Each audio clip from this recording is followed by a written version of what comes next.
Good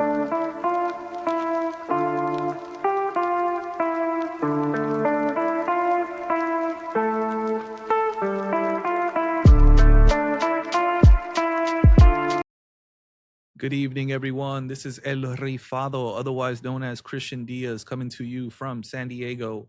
I am here for the Mexican Football Podcast tonight with my wonderful co-host, El Más Sabio, Albert Perez. How are you, mi sabio? What's going on? What's going on, Rifado? How's it going?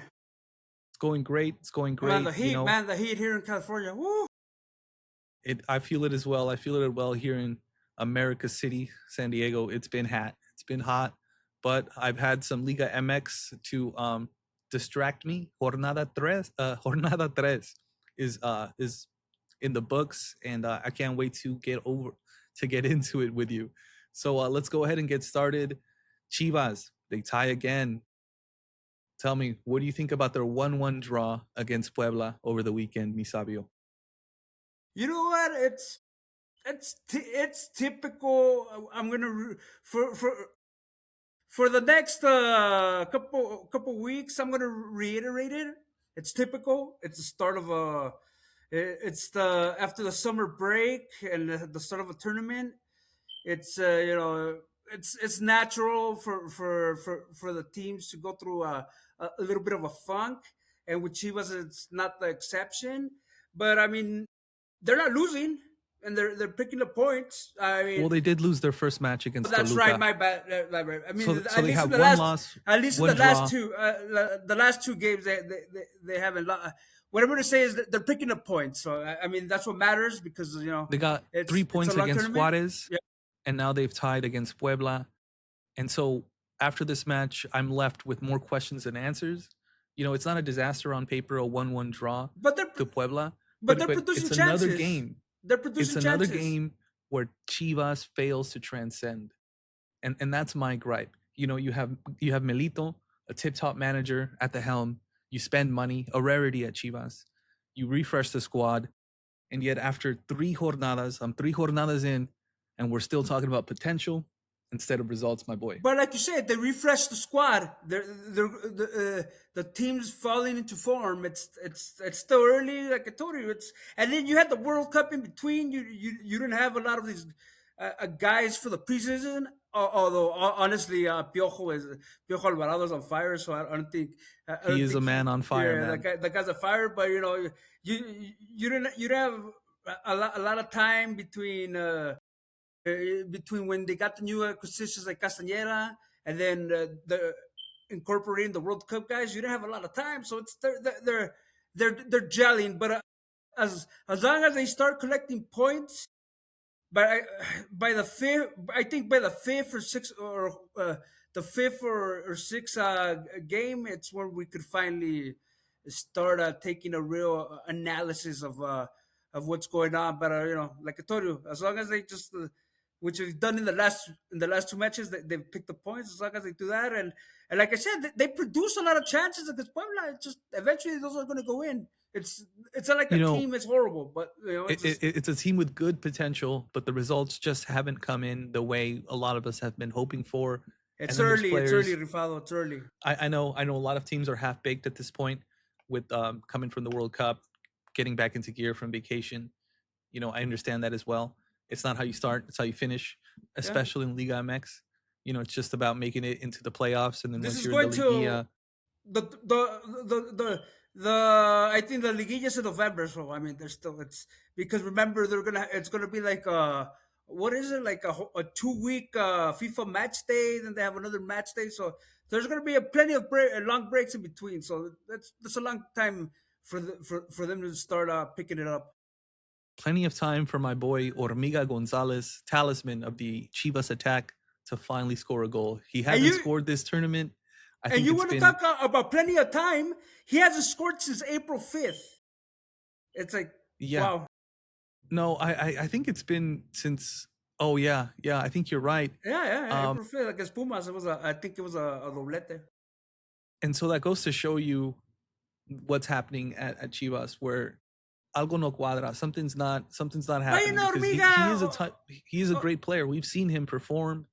Right now, he's in a bad moment, and thus Chivas is in a bad moment. But with these central delanteros, they they could go they could go they could go off and then they could take off. No, they could go on a drought and they could take off. And let's remember the World Cup wasn't particularly kind to him, and you could see the frustration in him when he cried at the end.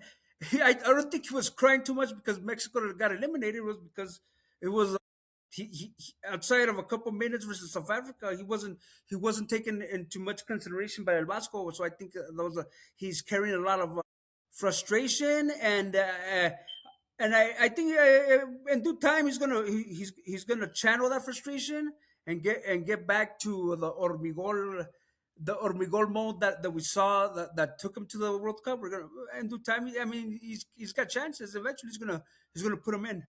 So right now, where I see Milito and Chivas falling short is in the attack. Like you said, they create a lot, but they're not putting it over the line. And so the attack, Hormiga is falling short. There's no one else to really step up. Sepulveda hasn't been the same player that he was at Cruz Azul. Marin was always a rotational player with moments of brilliance, but he's not the sort of guy to really hit double-digit goals every season. Yeah. So and then Aguayo, we were talking about Aguayo. He was shipped off, I think, to a second division team. Oh, wow. So yeah, it's like, who's the answer up top? I don't know. I don't see it. Lately, it's been Piojo Alvarado, but it should be our strikers who score, and that's where I see Chivas, Milito falling short. Where do you think they're falling short? Like I told you, they're producing the chances. I mean, or they're it's gonna eventually those goals are gonna come in. But you know what worries me the most? That Milito Dígame. pulls a gago and he leaves the project. He just leaves everything and goes to River Plate. I mean, he's saying the same stuff that Gago said. Oh, I wouldn't leave, this and that. So you have abandonment issues. It sounds like I do. It sounds like I do, and it sounds like a lot of Chiva hermanos. I do have a lot of. I know a lot of people that do have abandonment issues. but I mean, it's like more and more. It's like it's like I don't. It's like he's saying the right things, but God said the right things too, and then he left in the middle of the night.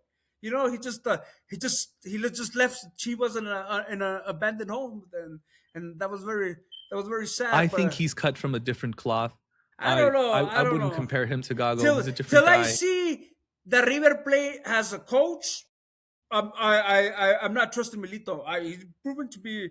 So far, he's saying the right things, but Gago said it too, and they left because I think Chivas pays better than River Plate right now. But these guys are about pasión y aguante, and River, River, like Boca meant a lot to Gago. River means a lot to Milito, and they see it as a springboard to something else because there's more eyes on the Argentine league than from Europe than there is in the Mexican. So yeah, but he has a lot of equity in Europe. I think he could manifest a move from Liga MX to Europe, no problem, because he does have pedigree over there in Spain, in Genoa of Italy, I believe, or I think both the Milito brothers played in Genoa, but I know he played for Malaga, so I'm sure he could find his way over there, and he's a talented guy, but I don't see him as my biggest fear. My biggest fear right now is that people are saying that it might be time to rethink Tala Rangel. He was at fault for the goal Puebla scored over the weekend. He put a hand to it, but he couldn't hold on to it, and it rebounded off, and the Puebla attacker put it away. Is it time to rethink Tala, Misabio? Tell me. I think it's just he's always been shaky. But that double stop against Korea gave him a lot of equity, and it made us think something he's not, and we thought he was the second coming of Osvaldo Sanchez, a solid guy. He's not that guy. Obviously, he's with the mistakes. He's not that guy. So I honestly think he has a long leash, but I think if he has a couple of those mistakes and they start costing matches, I think it's Oscar Wiley time. I look at those two options and I choose Rangel all day. I do think he's he's made this a recurring issue for him Then I where think there's he also can't hold on to a ball. El Dragon, who was an excellent guy with Tapatio, who I think is I saw just him, man. I didn't think you don't think. he was first team quality. I think we'd have to go abroad, get someone, maybe Padilla from Athletic Bilbao. No, I But think, but I think, we're gonna lose Cypher Padilla. Padilla's, Unai Simon's still celebrating the World Cup, and Padilla is just having a hell of a preseason. So I don't think he's long for Bilbao. So I that don't might be the know. case. That might be the case. And Unai Simon, might need to be on the move because he is the World Cup winner. He's been a Spain starter for a long time now, beating out the guy at Barcelona, beating out some other stalwart guys. So I do see him moving along, and maybe he'll go from the third choice keeper at Athletic Bilbao to the second, which would be great, because that means you get to play all the cup games, or any European football maybe, or like league games, because the starter is going to play those instead. And so we'll see. But I don't seriously think Tangel will leave anytime soon. I just think it's something we got to work on. Also, the defense. How is the Puebla guy going to get ahead of you? You got to back your boy up. You got to back Rangel up and be on those loose balls, man, because he did. I don't put it all on him. He made the initial save. That's great. That's great. But he's got to do more. He's got to block it in a way that it doesn't fall in the center of the pitch in the box where someone can put it away. And the defense has to do better. Hopefully they do. But let's go ahead and move on to Club América. They are on top despite all the doom and gloom. You know what? There's a lot. There was there with the hardcore Americanistas. There was a lot of doom and gloom, but also the team is not playing. Hasn't been spectacular. They just had a better luck than Chivas. But the thing is that they're stacking up those points, and that's important. And they head into the League's Cup with being, I believe, the super leaders, if I'm not mistaken. So They are top it's of the league. yeah. But what's funny to me is how quickly the narrative changes. A week ago, felt like everyone, all the press, and including us, we had an episode with, Ivan Pineda of the Eagle Eye podcast where we were kind of, shitting on Club America a little bit. And we were asking if America had done enough this summer. Then they go out and they beat Santos 3-0. They have a jovenazo, Cardenas get a goal, and they finish the weekend top of the table.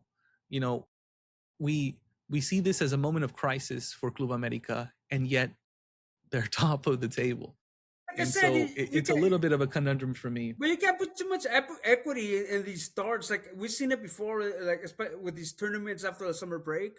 Like somebody would just start getting, bounces in their favor, and then, they go in and they start racking up points, and then by the end of then by I think the the difference between you and me is that I don't think these games are meaningless. They're they're worth not points. meaningless, but you You know, can. I don't it's think you can take too much stock in it. The teams are still gelling, but to America's benefit, they're still adding guys. So the team, I mean, should be much better. They're still adding guys, I and I think they're getting hot, yes. yeah, And there's been rumors and some recent signings. I think they got a new Colombian guy. I'm not too sure a if they've speedster. quite Yeah, pulled he's the a trigger speedster. yet.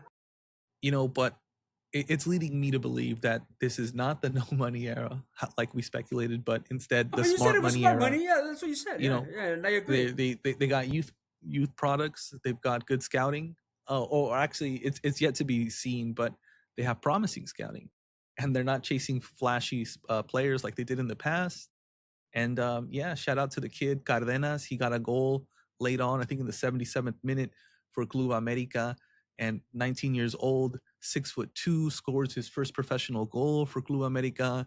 After the game, he has a beautiful moment with his family where they were in tears, hugging him, celebrating this, momentous moment in this young person's life. He's only 19 years old, and to be a player like that for arguably not every day, it's less arguable, but arguably Mexico's most successful club, biggest club, Club America. I guess so. All right. Okay, let's segue to another point. another talking point. And we're back. Mi sabio Albert Perez is here, and we're going to go ahead and dive into the Atlante, the newly risen Atlante, coming back to Mexico City with a vengeance and defeating the reigning champions, Cruz Azul. Tell me, Mi sabio, are they for real? They're getting the results, and like I said, you can't take too much stock in what's going on early in the clausura. But I mean, it's a team that practically was pretty much greatly retooled, and they're getting the results. And I mean, you can't really shy away from them beating the current champs, who I think were coming off a I think 2-win streak. They beat the champs 3-2. They beat Cruz Azul 3-2, and it should be noted that they were up 2-0. So it's I I have think to ask you. the I Potros have to ask you, Mi are sabio. galloping. I have to ask you, Mi sabio, is this the redemption arc of the Mexican Goku, Miguel Super Saiyan Herrera? It has to be. It has to be like we've seen it with obviously Bucetich has won a lot, but we've seen it with those type of coaches. Even La Puente, they go through slumps, and honestly, I don't think Costa Rica was a lot of his fault. Costa Rica just doesn't have talent. I mean, it was a Costa Rica was His a team cholo that side was dog poo poo. but Was like no I told good. you, the same. It's like these, especially with these long tooth coaches, they go through. Not everybody is Tuca Ferretti I've who heard gets. Juan Carlos Osorio talk about the state in which he saw cholos, and it was just a good time, no results, and But he they were dead in the water. They were dead in the water. it And happens. and But I it had written happens them with these off. coaches. It happens with Be, these be, be- coaches. It let's be happens. honest. Herrera is not a tactical genius, but he's a pragmatic guy who gets a lot of players to believe in a system and die for the badge. And I think that's what we're seeing. And it's a beautiful moment in Mexican soccer history where a team that was in the trenches for so long without a home comes back like the prodigal son to Mexico City and finds this success, hits the ground running. It's astonishing to me.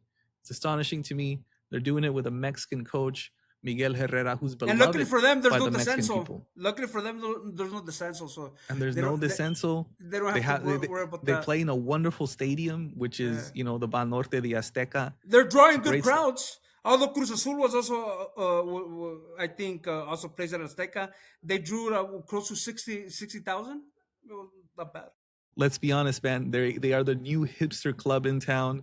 Everyone's loving them. All the I influencers, myself. they're sporting the what's in it, the azulgrana jerseys. It's a lovely color. I like it. I don't know who makes their jersey, but I like the color at I think least. it's I haven't seen. Charlie or Pirma. It's one of those Mexican brands. I'm not sure. Okay. So it's a domestic product. Shout Yeah, out to yeah. Atlante, supporting Mexicans. But let's talk about Joel Huiki and his Cruz Azul. The run of 10 straight Liga MX matches without a loss finally comes to an end. And, it's to Atlante. So I have to ask you, man, what do you think the state of Cruz Azul is? Is this something they have to worry about, or did the streak Huh? have to end sometime? No, it's just like I said. It's just the result. They were pulling through at the end. They they made an effort to tie it up. Although it was already too late in the game. But I mean, it's just chalk one up in experience and look on to the next one. In his press conference, he spoke about how he benched Mir, the Colombian striker, good Yeah. with his feet, but prone to mishaps, was replaced by the Mexican Juninho, I believe. And I think people are criticizing the move because Mir is the big money buy. He's the day in day out starter. I think know they he need was to out be. for a while. I think they need to be shopping for a goalie in the summer, right? Because so Gudinho, everybody was saying Gudinho last tournament. They were in Mir's absence. I was surprised. They even wanted him to A lot for of the us were surprised. selección, but he proved he was like Josgar Gutierrez, just a backup. That's what he is. And Mier is not is not okay. So I think Cruz Azul maybe has to go shopping. They Yeah, maybe get a Mir has goalie. been mercurial. Sometimes he's amazing. He'll take Yeah. on a man and really impress with his feet, which is great for a modern day Well, he goalkeeper. was in line to be Colombia's starting goalie. Then he fell off. Yeah, he's hit a bad run of form, especially with Cruz Azul, and then that injury, he was out for a long time. So I feel like he's at a crossroads. Cruz Azul is at a crossroads. Who would you rather see go, Gudiño or Mir? Uh, you because of the money you're paying him, and the guy that it's just you can't have Mir on the bench. So I mean, I if somebody I will take agree. him, send him to an Argentine club or something like that. Yeah, yeah, or maybe Europe. He seems to have a bright future. I know sometimes people doubt that, but I still have faith in him. His best form might be outside of Mexico though. We'll see what happens with that, but interesting game, interesting narrative, this Atlante surge from the ashes or the underbelly of Mexican soccer, I should say. But let's go ahead and shift focus to the Mexican Vegeta. We were talking about the Mexican Goku. Let's talk about the Mexican Vegeta, Hugo Vegeta Camberos. Is he Mexico's real gem over Gil Mora? Dígame, I mi sabio. I think so. I think yeah, it's the Concacaf under 20 tournament, but he shined. It's just with Chivas. I don't like I said. We've already said it. Like, what's the deal with the contract? He doesn't fit into Milito. Milito doesn't try. It's Milito. He doesn't fit into Milito's scheme, and Camberos maybe doesn't adapt. But the guy is good. The guy could ball. He reminds me a lot of Omar Arellano, a guy on the outside that cuts in and does and makes stuff happen. He's having a great tournament, and like he's only 2 years older than Mora. So and then let's be real, Mora shined in those in those underage tournaments because with Cholos, he was okay, but he wasn't really. He was drawing more attention because of his age rather than because he was setting the league on fire. And in the World Cup, yeah, he had a good game against Czech Republic, but against England, like he got run over, in my opinion. So I think Camberos is only 2 years older, and I think Camberos has more potential. I mean, I think we just it's just he just needs a good situation. He like I said, he needs to leave. He needs to leave Chivas since yesterday. I mean, if not, they're just gonna he's just gonna rot. This guy, So I so think this guy. Gil Mora has different intangibles than Camberos. Different. It's apples and oranges.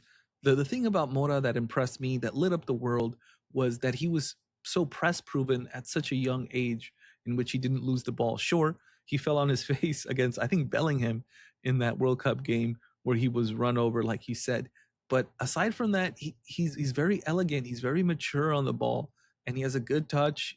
It's like it's But not I think easy to Camberos is more. maintain the ball against adults who are Cambero's marauding and sharper. He's closing in on you. sharper. He's more And determined. I mean, it and goes with yet the he can't age. find his way onto the pitch under Melito, a But man I think it who's been has to. playing a lot of jóvenes. It There's has a to. lot of jóvenes that play I think it has to under do a him. lot with that contractual issue where he wanted to leave for Europe. Chivas didn't want to, and then he got disgruntled. Then So you're also, saying it's an attitude issue? Is that what you're saying? maybe it's a thing. Maybe, and I think it just comes down. I think Chivas is, and I'm a Chivas fan. Chivas is not the proper environment for him. I I don't know if I agree. I think Melito might not be the proper environment for him, but I But think he's he's great a off the coach. bench. Maybe we need Milito to go to River so we can finally get Cambero's prime. Yael Padilla was shipped off to Cholos in place for Yeah, it's Kevin another yeah. Castaneda. Maybe it's time for us to loan out Gamberos, or maybe it is time for us Padilla's to make. got Padilla's got he was sold. Yeah, yeah. Camberos, I don't think he's gonna get loaned out. I don't think his cap wants to go to Europe. That's what they want, and I think they're gonna find a way. They're gonna find a way to make it happen. I hope it does. I hope it does because I do see a lot of promise in him. He's a very flashy player. He's got good pace, and he's doing well in this U20 CONCACAF tournament. But we have to look at the context. He's doing it against Central American opposition. The same You Mora know, did it. The same Mora. Mora did it in well, youth you tournaments. you spoke praise of Mora against Czech. Let's look at those players. Those But players are all in Europe. that was a Let's team look at that was Korea, another that game was that a he team played in. that was like, and I always said it, that was the worst European team I saw since I believe Slovenia in I disagree. 2002. I disagree. That, it was there was a horrible team. They haven't been good. You don't qualify from Europe on like by accident or through Yes, you luck. You do. have to have Look at real Bosnia. quality. Look at Bosnia, especially with this. Look at Italy, with this my friend. expired. Look at Yeah, Italy. but How many come World on. Cups are they Come missing? on. Come on. Italy was How many was World losing, Cups has Turkey missed? They have so much Italy quality. was losing balls in the back line. When did you ever see that with the classic with when guys like Baresi or Cannavaro were there? It's like I don't want to go off track, but I didn't put too much stock in Czech Republic. And then, but what happened with England? The guy he got run over. He was a kid. He shouldn't have been in that. He should have not started. He should have not started. But I'm gonna double down. I think in the long term, I think Cambrelos probably could be a more important player for Mexico.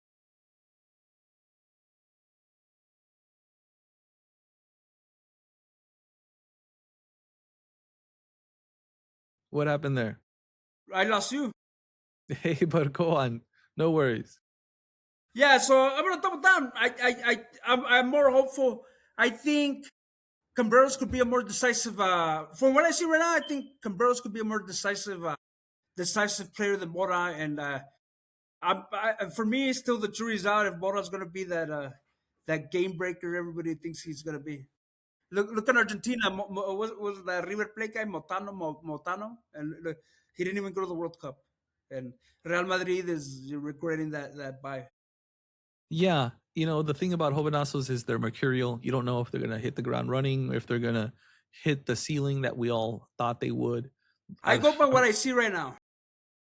I'm going by what I see right now as well, but even if I'm looking at both of them objectively, I still see Mora clearing at a younger age, consistently playing for Cholos, playing for La Selección, doing well against European opposition.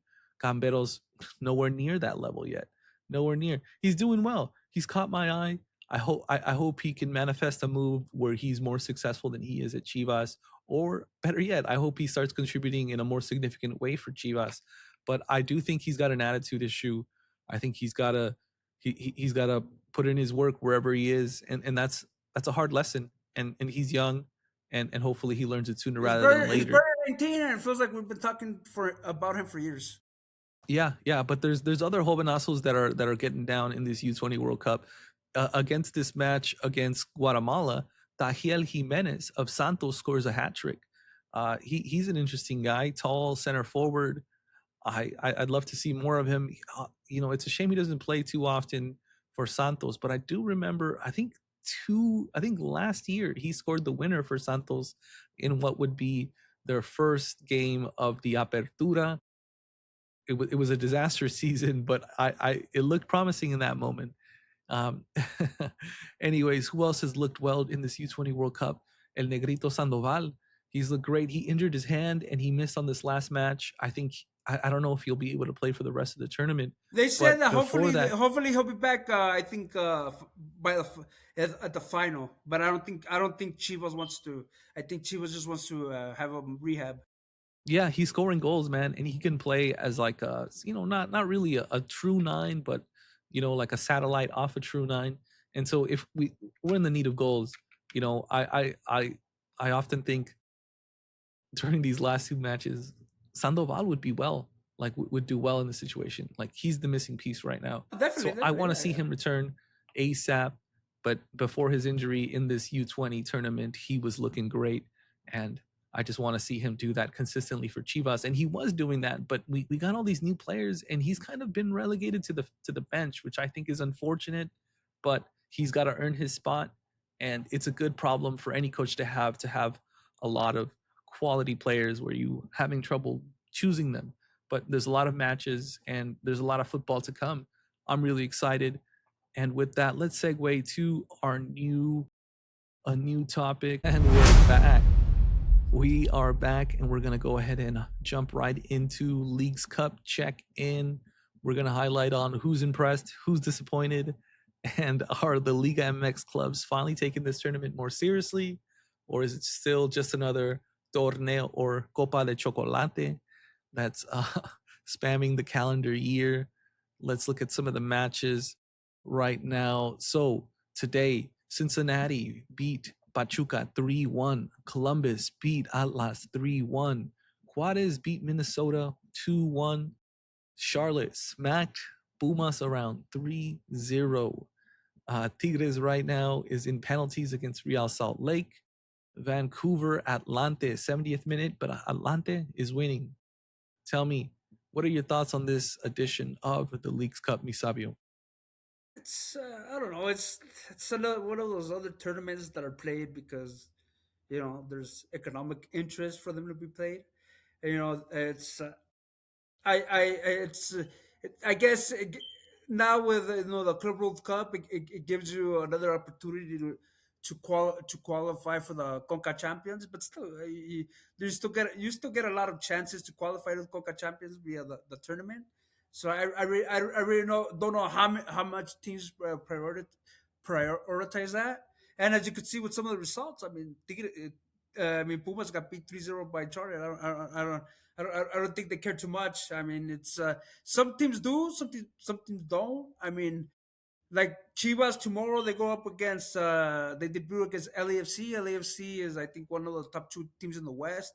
They've been on a hot streak after the World Cup, and Chivas, as we were talking, they're still trying to figure it out at the start of the Clausura. I could see Milito trying, maybe starting with going with some starters, and then just trying to see some options for the Clausura. I don't see them taking it like if it was like a liguilla match, and then they have, I think they play. Then they play FC Dallas and they play the Sounders. So, If they so don't, just to add some context, Misabio, for our listeners, Leagues Cup is played entirely in the United States. That means all now the Liga. now they threw a couple matches in Mexico. I think Toluca's going to host the game. America's going to host the game. So Okay, it's okay. not So, but the majority are in the majority here. USA, Yeah. and that greatly favors the MLS teams. And so, a lot of people have called into question the parity of this tournament. And in its first iterations, it didn't mean anything. It didn't win you anything. That's what Now, the Mexican teams were winning. And then they went into remember the first one was ridiculous. They stopped the torneo like for a month, and ever since, and then I think, I don't know if last year, but this year they definitely scaled it back. Not every Liga MX team or not every MLS team is in it, so they scaled it back. So it's played. It's the teams are not aren't stopped from their domestic duties, but But still, but let's be honest, it's the Liga MX teams that continue to do the majority of the traveling, that play the majority of the away games, and they are at a significant disadvantage. And I think that calls into question the validity of this tournament. It's a new tournament. It greatly favors MLS. It's designed in a way to siphon the American fandom of Liga MX to try and sleepwalk them into liking MLS teams by embarrassing Liga MX sometimes, like this match against Pumas versus Charlotte, in which they lost 3-0, or Seattle Sounders beating, I think, 7-1 Cruz Azul. So like it's like the Liga MX execs dropped the ball in enrolling them in a tournament in which they were in the negative, that is not in their favor, but what I and heard potentially was embarrassing them. But what I heard, it was one of those conditions to be part of the World Cup party. It was like, we're gonna do this tournament, and you guys are gonna visit us, and I think it's start. But the World Cup's over already, and there's still. I guess some fans, like I know the LAFC fans that are Chivas fans, they're looking forward to it. And if you're like Well, an that's an America interesting fan, point. The fact is that Liga MX, embarrass themselves because they want to be able to access the American fans, the Latin American fans that support Liga MX in the US. Remember, Mikel Arola was touting it 3 years ago when they went with expanded. Oh, it's MLS. It's an Apple TV and it's international. We're gonna have international eyes. That wasn't the case, but that's what he was selling It's it. been a little bit of a flop as far as Apple TV is concerned. I know Apple has been talking about reevaluating their MLS contracts Well, they already because did. They cut a lot of their Spanish teams, and they got rid of the whip around show. I think in English they did some cuts. So there, and then they opted. I think they had an option for a couple of years, and they opted out of it. And the compromise was to make some cuts or something like that. So I definitely Apple TV has has rethought their relationship with MLS, and it's just Liga. I mean, the League's Cup was supposed to be one of those special attractions, but the fans they're just a lot of the Liga MX fans. They're just, when does play resume? When do we see our teams in the Apertura again? yeah, it is unfortunate that it interrupts our apertura, and I just want to see that resumed because there's no weight behind this tournament. It's a new concoction, and I haven't fallen in love with it, I mean, especially because it's it's been programmed in a around. way, It's been you around since know. 2019, but it was cool when it was. I remember they tried something in 2008, the Superliga. It was cool. It was a man summer 8 team summer tournament. It was cool. Then the same with the Leagues Cup. It was like that, but then they went to like that huge format, and it was just like you, you some of know these the games was they were played in empty stadiums.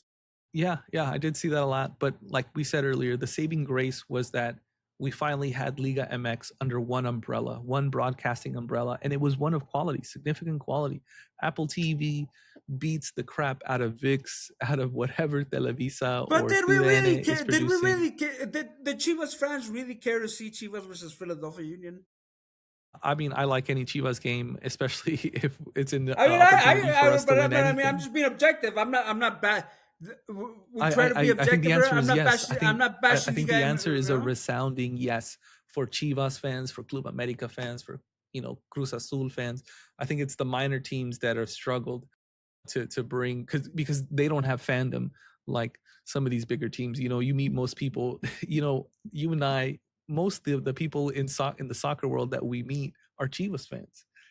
Once in a while we see a Club America fan, but I think most of the honestly, people that we were talking to are Chivas fans. honestly, I if I were to reform, if I were to reformat this thing, I think it would be more viable as just a knockout competition. You could play them all here, but just it's a knockout competition. I agree. More at I agree. stake. None of this. The qualifying is a little complicated because even if you it got more complicated. But if you go with knockout, you get that tension. You get maybe it's going to penalty, and then you just breeze through it. You breeze through it. It's not I of a agree. lot of time investment, but this for I don't I know. would I agree just because in this climate right now, there seems to be an oversaturation of soccer. Some people are tired of it. We had so many and World then Cup games, and and then we had then let's the keep Liga in MX mind. immediately start, and a lot Yeah, of people yeah. didn't show up. A lot of people were like, I'm good. I'll check in later. Yeah. And you're seeing it here in the United States with a lot of events. I mean, a lot of people went to the World Cup and a lot of events. Like I mean, even wrestling, like they had double nights in Minnesota in the U.S. Bank. They didn't sell out. It's just people. It's just as in general, people's entertainment money is they're spent, and then these But I think that also matches. says to how expensive it is and maybe where the economy is for the Yeah. consumer. A lot of people can afford to have it, and it is crazy I expensive. mean, Anything. I know for sure tomorrow the BMO Stadium it's gonna be packed because it's Chivas, and so yeah, so even when Chivas plays, I think they're gonna play Dallas and San Jose. I think they're gonna draw two, and Seattle. I don't think they're gonna sell out that World Cup stadium, but and then America's gonna I don't know how well they're gonna draw in El Azteca when they play the match in Azteca, but I mean.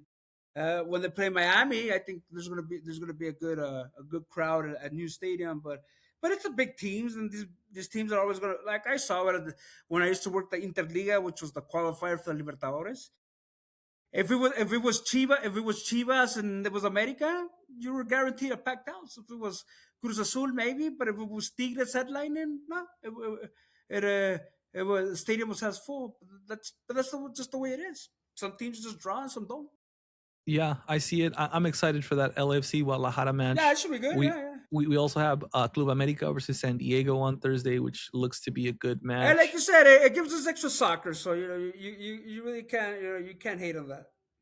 Yep, and then Eh, Monterrey faces Orlando City, and then should be after good. that, Monterrey is going to face Inter Miami. So a Wow. good a good couple of matches for Almeida and Los Rayados. I'm interested to see if any of these teams are going to take this serious and find success, because Well, last time around, I think at one point all the Liga MX teams were eliminated. yeah, No, semifinals. Yeah, the semifinal. And if you look at the last three finals since the tournament was legit and it was recognized by CONCACAF, it's been nothing but MLS finals. yeah, yeah. So, but it is again heavily skewed in their favor, and that's just the way it is there. It's gonna be Uh, Rivaldo. It's gonna be interesting next year when I don't know if they're gonna keep it or what's gonna happen when MLS goes into the world schedule. They when oh yeah, they they're shifting adjust things to the around. yeah. So I don't know how the summer calendar is gonna work out for them, because they use that summer calendar for friendlies and stuff here in the U.S. So I don't know how it's gonna work out. Interesting stuff. But speaking about inferior American teams, let's talk about Chicharito's and his new landing at the USL club, at a USL club in Texas. Can you tell me a little bit more about that, Misabio? I wish it would just go away. Tell you the truth, but last week Chicharito, he was being cryptic during the World Cup, where he was announced working as a commentator for Fox. That he wasn't retired, and he shows up, but where he shows up in a team that it's I think they're new. They haven't played a game yet. It's called Atletico Dallas. It's part of the USL, which is, I don't know. It's like second tier. It's not an MLS second division, but it's like it's It's an part of the independent USL league. Championship. Yeah, it's like they recognize. I don't know if it's top flight, but it's not very good. I remember in 2017 I saw Didier Drogba and Omar Bravo. Figure that I saw those two guys play with Phoenix against Orange County FC, and it was, I don't want to be harsh, but it was like when the Sunday League, when you hire guys that played pro ball, so the action is kind of good for a Sunday League. It was kind of that. So don't So, expect so, too so much you're from saying that USL. 38-year-old Chicharito is washed? Is that what you're saying, my friend? He's been washed. He's been washed. As Chivas fans, we want to give him the benefit of the doubt. I even said it. Oh, the prodigal son is back. But you know what? The Galaxy had a shredded. He had a You know, shredded knee.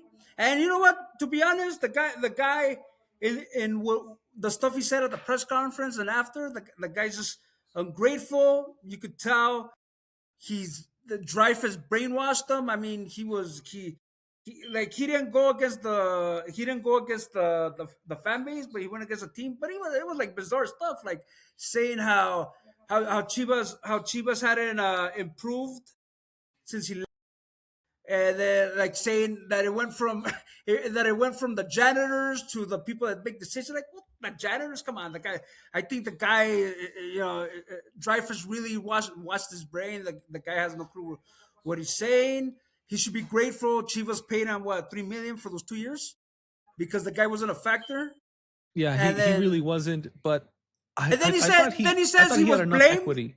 He was blamed. He wasn't Well, blamed. rightfully so. He lost. He missed the PK No, no, in but the it was a match against PK. Cruz But Azul. it's not Of like course, he was when he was blamed. I blame him. but he I wasn't blame even him for he that wasn't even loss. available. He wasn't even available. But But he like missed that PK. but I it mean, was come one on. game. Okay, it was one But game. still, it was his last It's game. It was but it's obvious it was not. going to be his last But what I'm game. going at, Rivaldo, I for sure scapegoated him. I think it was but, reasonable. But like, but dude, it's like if you make that he PK, made it's it seem 2-2. he was scapegoated for his whole.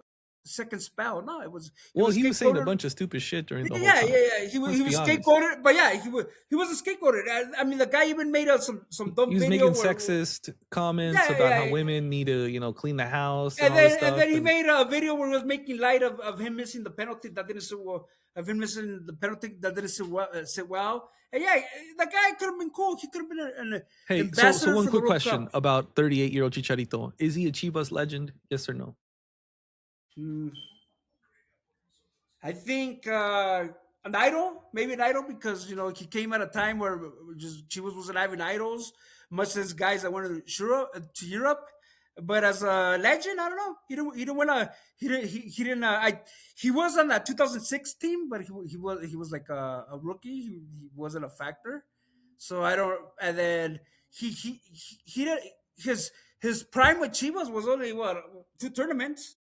And then he came back and he just wasn't good. He was washed. I mean, let's be honest. His knee was torn to shreds. Amaury was, hoping to catch lightning in a bottle, but but I think it was mostly due to just Chicharito being brainwashed. I think he's an idol. I wouldn't put it up there with Chava Reyes, but I mean, he's an idol because the guy had a hot streak with Chivas and went to Europe, and he's always talked about the escudo and the fan base. He's always talked good. He has issues with Mauri or whatever with the Herrera. That's another thing. But the guy hasn't said anything bad about really bad about Chivas. So I think an idol. I'll leave him an idol. Wonderful, wonderful. Thank you so much for shedding light on that. I have to agree. I think he's a tier below Leyenda, and it didn't end the way we wanted to. He's kind I of been think sour grapes. I think I think Omar. he's been sour grapes. What do they But call him? Omar N. Omar N. Omar N. Omar N. Omar Bravo. He has his issues, I guess, whatever. But just talking specifically about what he did with Chivas, I think he's a tier above Chicharito. yeah. So, anyways, let's move on to expansión of Liga MX. We were talking about the second division of North American leagues. Let's move a little south to Liga MX and Ascensión. There seems to be a protest happening on behalf of the Ascensión teams. Can you tell me a little more about that, Misabio? Yeah, the expansion teams, because they're all essential. So yeah, they since so supposedly for this year, I think this tournament, the next tournament, it was the Ascenso was the Ascenso and Descenso.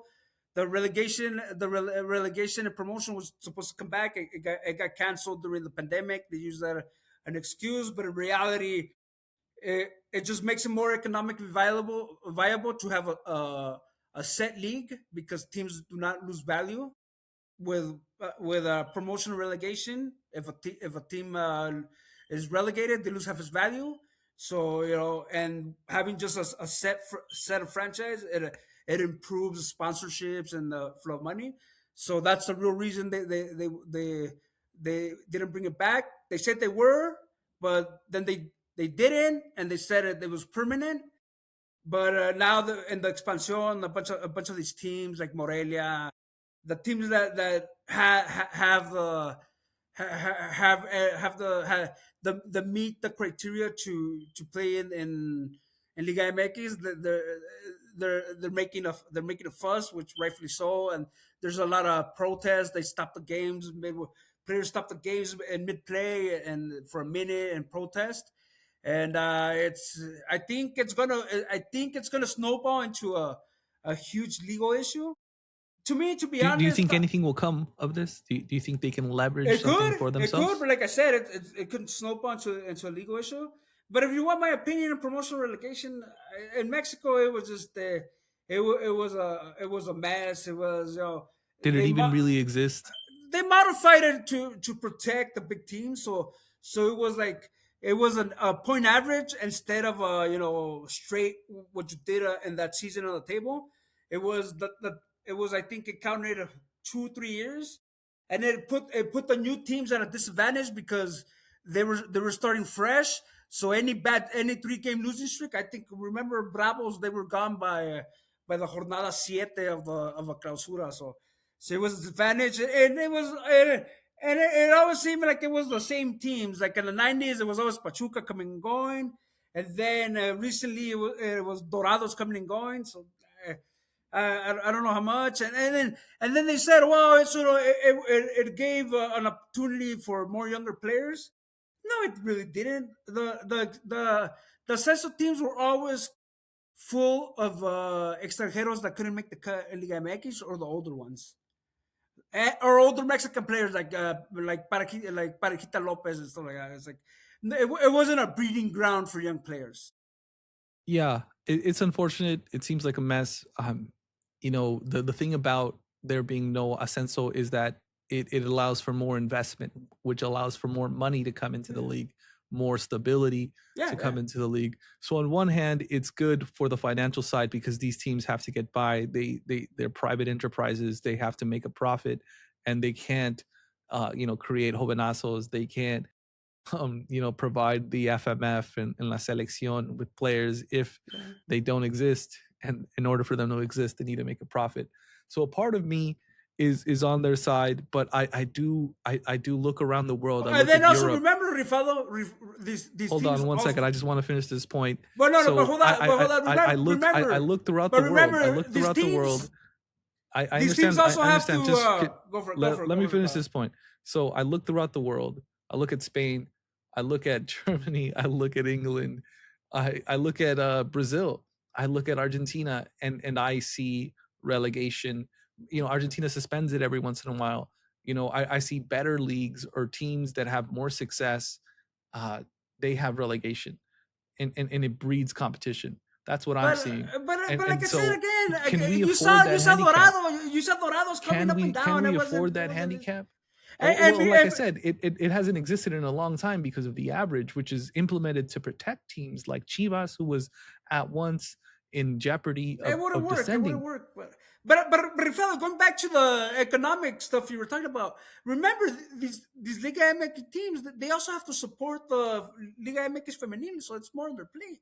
So they need that economic stability. And you don't get it with the Censo y Ascenso.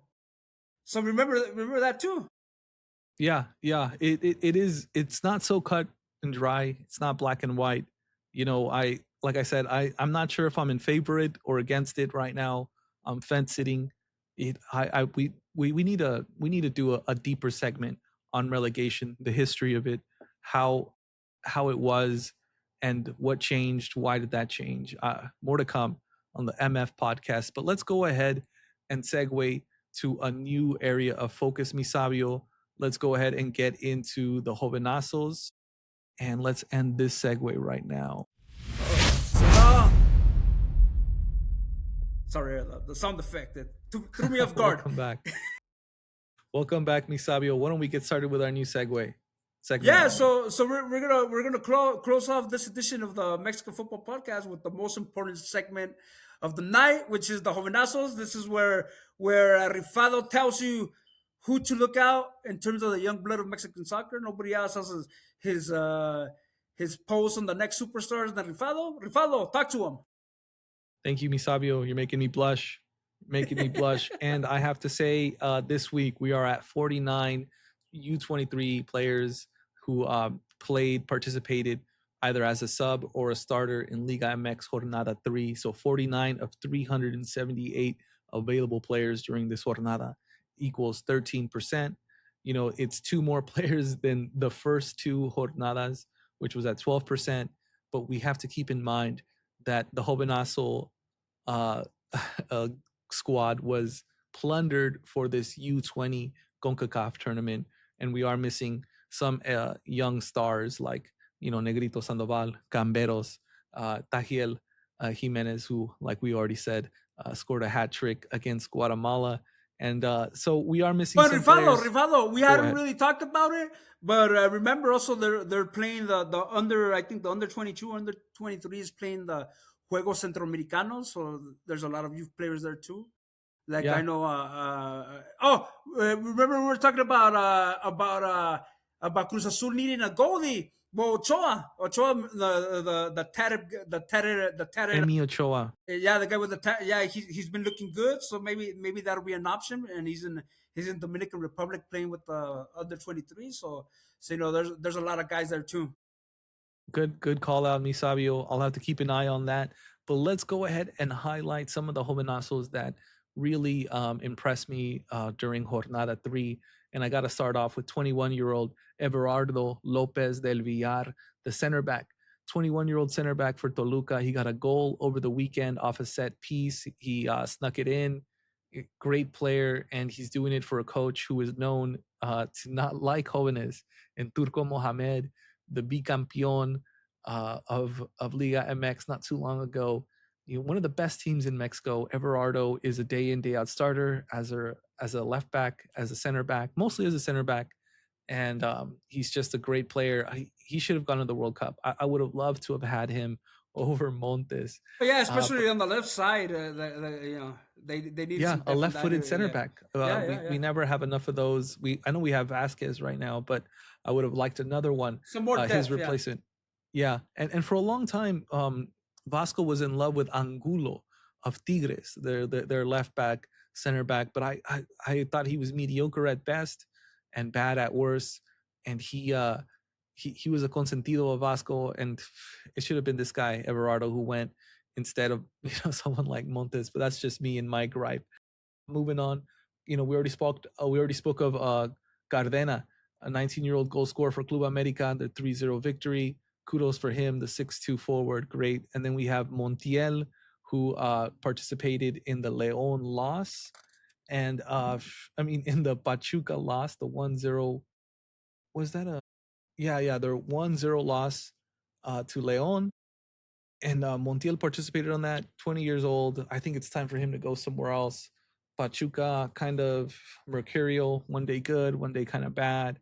And then Atlas 0-2 loss to Matias Almeida's Monterrey. We had Iker Fimbres and Ambris both feature for Monterrey.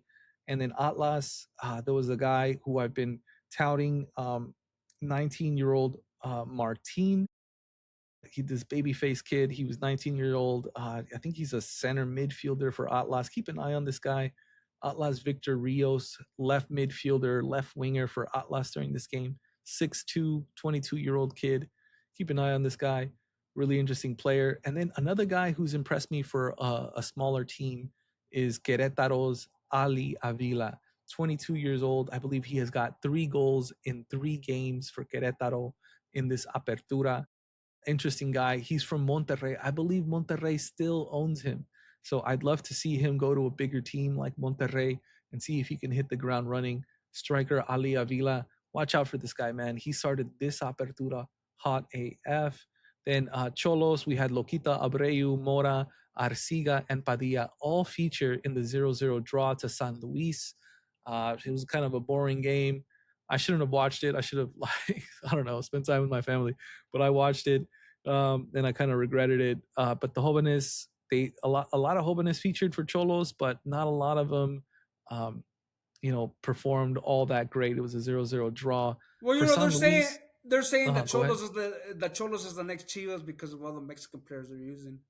Yeah, they are using a lot of Mexican players. There's a lot of people who don't make my Jovenazo list at Cholos, like Alejandro Gomez, another left back, or left-footed center back, who I think is great, would be great for La Selección. He's 24 years old now, and he was in Portugal for a while. His team got relegated, goes back to Atlas. From Atlas, he goes to Cholos. I think he's a great player. He's 24 years old, but there's a lot of young players at Cholos that have really impressed me. But there's one guy who stood out to me in the San Luis starting lineup, and that's Santi Munoz, 23 years old now, barely a jovenazo, and he's very mediocre. I think he came off the bench. He was once touted to being like the next great attacker for Mexico. Wasn't You know, did he he was play in Newcastle or something like that? yeah, he was at Newcastle for a bit. They sent him back to Santos. Santos sent him, I think, to Dallas or Austin. No, it was to Kansas City. They sold him to Kansas City, and now he's back in Mexico for San Luis. And it's all the hype is gone. and promise unfulfilled, which is unfortunate. Which is why I wanted to talk about him. Then we have Artiaga uh, for Pumas, 22-year-old center midfielder. Can you still hear me, Albert? So 22-year-old center midfielder Artiaga. Uh, this kid couldn't feature under Turco Mohamed. He used to play for Toluca under Paiva, who took him out of the cantera. Turco, like I said, he doesn't really like Jóvenes. He shipped him off, or he shipped him back to the inferiores, and then from that, and now he's at Pumas. I think he's a great player for Pumas, center midfielder, like two-way player, creative guy. Watch out for this dude. I know Morales, the Paraguayan striker, and Juninho, the Brazilian striker, are taking the headlines for Pumas, but I'm interested to see what this Mexican Jovenazo can do in his redemption arc. So watch out for him. Another guy that caught my eye was Brian Gutierrez. He started over the weekend for Puebla. And we spoke about Hormiga still being in a rut. Gutierrez, his form is dipping. He's not the guy prior to the World Cup that had me hyped AF. I haven't seen the best version of him in maybe a month now. And so I'm hoping that changes, but he did start against Puebla, and I thought he was underwhelming. Any Hopefully, Leagues thoughts? Cup. Hopefully, Leagues Cup. We see Hormiga and Guti bounce back. Yeah, I hope you're right. I hope you're right. And with that, I want to wrap up this episode, Misabio. Any closing thoughts? Any last things you want to get off? No, it's then what's it?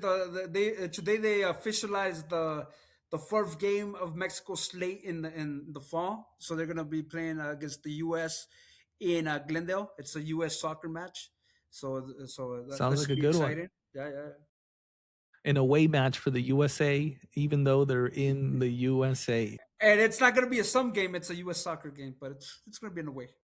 Interesting, interesting. Yeah, it is going to be in a way, especially in Arizona.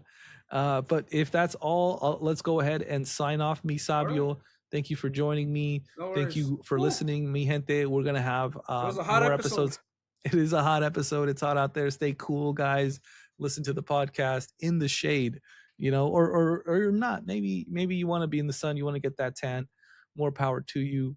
But El Rifado, El Más Sabio, Albert Perez are signing off. This is the Mexican Football Podcast.